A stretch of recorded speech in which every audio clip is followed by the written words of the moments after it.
Hi Gopika. മിത്രയിൽ ഇനി join ചെയ്യാൻ പോകുന്ന സ്റ്റുഡൻസിന് ഗോപിക എന്ത് മെസ്സേജാണ് പറയാനുള്ളത്? ഓക്കെ, ഇനിയും ജോയിൻ ചെയ്യാൻ പോകുന്ന സ്റ്റുഡൻസിന് എനിക്ക് പ്രത്യേകിച്ച് പറയാനുള്ളത്, ഇപ്പം തന്നെ നമ്മുടെ കേരളത്തിൽ ഒരുപാട് ലോജിസ്റ്റിക്സ് ഇൻസ്റ്റിറ്റ്യൂട്ട് ഗ്രോയിങ് ആയിട്ട് വരുന്നുണ്ട്, ഒരുപാട് ഇൻസ്റ്റിറ്റ്യൂട്ട്സ് വരുന്നുണ്ട്.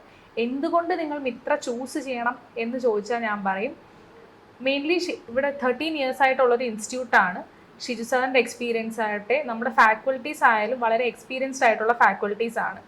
സോ ഇവിടെ ഒരിക്കലും ഒരു തിയറിറ്റിക്കൽ ആസ്പെക്റ്റ് മാത്രം പറഞ്ഞു പോവുകയല്ല, ഫുള്ളി ഒരു ജോബ് കിട്ടിയാൽ നമ്മൾ അവിടെ എങ്ങനെ വർക്ക് ചെയ്യണം, അതാണ് മെയിനായിട്ട് ഫോക്കസ് ചെയ്യുന്നത്. അതുകൊണ്ട് എനിക്ക് തോന്നുന്നു ഏറ്റവും കൂടുതൽ നല്ല രീതിയിൽ പ്രാക്ടിക്കൽ ട്രെയിനിങ് തരുന്നതുകൊണ്ടാണ് ഞാൻ പറയുന്നത് നിങ്ങൾ മിത്ര തന്നെ ചൂസ് ചെയ്യണം.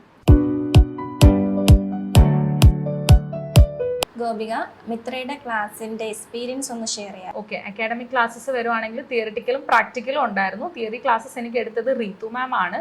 മാം ഒരിക്കലും തിയറി മാത്രം പറഞ്ഞു പോകുന്നൊരു സ്ട്രക്ചർ അല്ല മാമിൻ്റെ വേ ഓഫ് സ്റ്റഡി ടീച്ചിങ് എന്ന് പറഞ്ഞാൽ.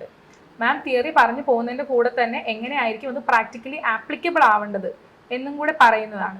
പിന്നെ എനിക്ക് പ്രോജക്റ്റ് ഉണ്ടായിരുന്നു, ഓയിൽ ആൻഡ് ഗ്യാസിൻ്റെ പ്രോജക്റ്റ് ആയിരുന്നു എനിക്ക് ഇവിടെ നിന്ന് തന്നിട്ടുണ്ടായിരുന്നത്. അത് മെയിൻലി ഫുള്ളായിട്ട് ഷിജു സാറാണ് അത് ഗൈഡ് ചെയ്തത്.